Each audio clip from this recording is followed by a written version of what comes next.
Salut à toutes et à tous. Vous êtes bel et bien sur la meilleure chaîne de l'information, la communauté des analphabètes. Vous informer est notre priorité, n'oubliez pas de vous abonner à la chaîne pour ne manquer aucune de nos prochaines vidéos.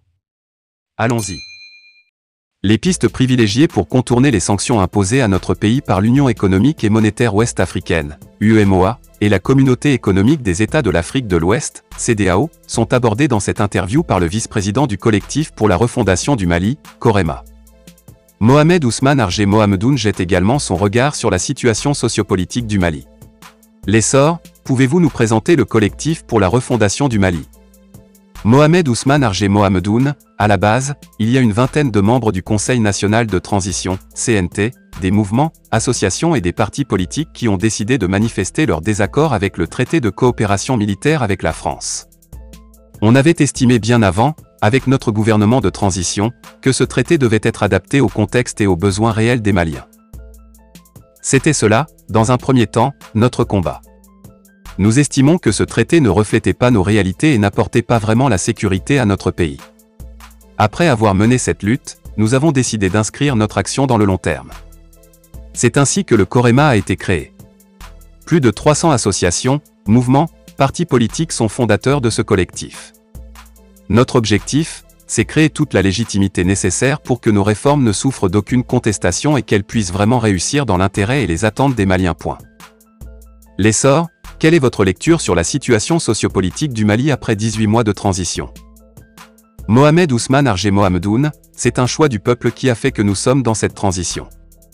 C'est un choix courageux du peuple malien qui a décidé de prendre son destin en main et de sauver le Mali qui était pratiquement menacé de disparition. Cela, à cause de la mauvaise gestion de plusieurs décennies, de déficit démocratique, de mauvaise gouvernance, de tripatouillage d'élections. S'y ajoute la mauvaise gestion de notre arsenal militaire. Cette transition est une phase exceptionnelle dans laquelle nous devons tout corriger et mettre le pays sur les rails et aboutir à des réformes qui reflètent les attentes des Maliens. Cela ne peut se faire sans sacrifice. Aujourd'hui, le peuple malien tout comme ceux qui nous gouvernent, sont conscients du choix fait. Ce choix n'a pas que des amis et des militants. Donc, le principal acteur de ce changement, c'est le peuple malien. Cependant, d'autres avec des agendas exogènes peuvent trouver ce choix en contradiction avec leurs intérêts qui, souvent, ne se conjuguent pas avec ceux du peuple malien.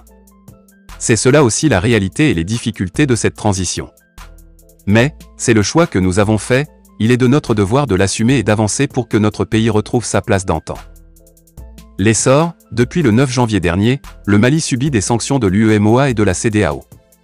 Quelle solution proposez-vous par la sortie de crise? Mohamed Ousmane Argé Mohamedoun, déjà, au lendemain de ces sanctions, notre gouvernement a pris un certain nombre de mesures qu'on a appelées plan de riposte. Ce plan de riposte est pluridisciplinaire, touchant pratiquement à tous les secteurs qui intéressent la vie de notre pays et de notre population. Ce plan de riposte est en train d'être mis en œuvre. En première ligne de ce plan, c'est le renforcement de nos capacités en matière de défense et de sécurité. C'est aussi le renforcement de notre coopération bilatérale dans les domaines économiques et commerciaux.